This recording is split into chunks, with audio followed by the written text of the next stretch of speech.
This is TWiT.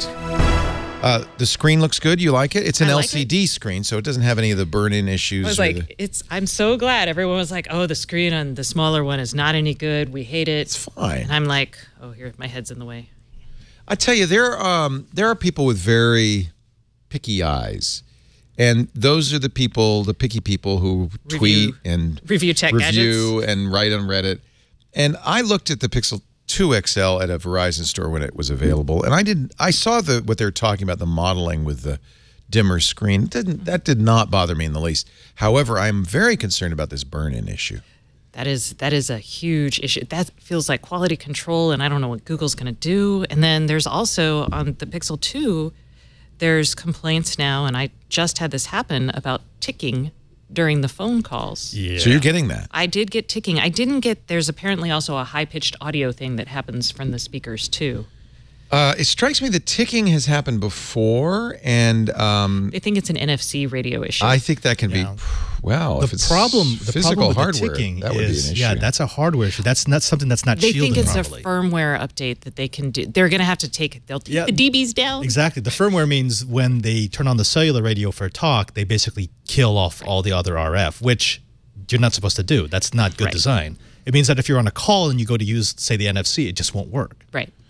Here's I used to be on Verizon with the 4G and the CDMA. Right. That was always exciting. Here's Alex Doby's tweet. This is the first one to talk about it. And what you see is the back button, the home button, and the recents button. Those are the buttons that are on all the time, of course, and they're going to be the ones you're going to have burned in. But you even can see a little line from the dock there.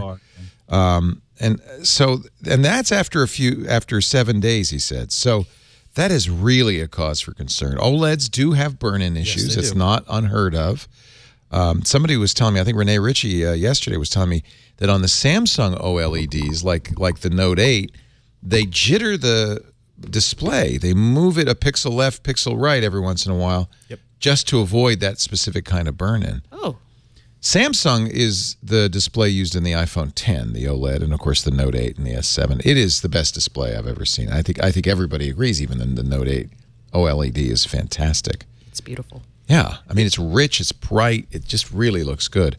But that's not the one that Google got. They got the LG display, the same as in the V30, and I think some are worried that it might be a subpar, a third-generation OLED. That's so weird because this is a known quantity on OLEDs. You know it. It's not like LCD where you're shining a backlight through a filter. You're actually burning the OLEDs in order to make that light. Well, okay, we've known that for, what, 6 years now? So for you not to build that into the firmware where you jitter or at least play with the pixels so that you're not unevenly wearing them, that's almost negligent. It's as if they just decided not to listen to their engineers anymore, or their engineers didn't know about it. Part of the problem, there's engineers at the company, and then there's engineers at the suppliers, there's engineers at the factories and the manufacturing, and all that kind of stuff. And this is, to me, this is most likely an example of what happens when you're not Apple or Samsung.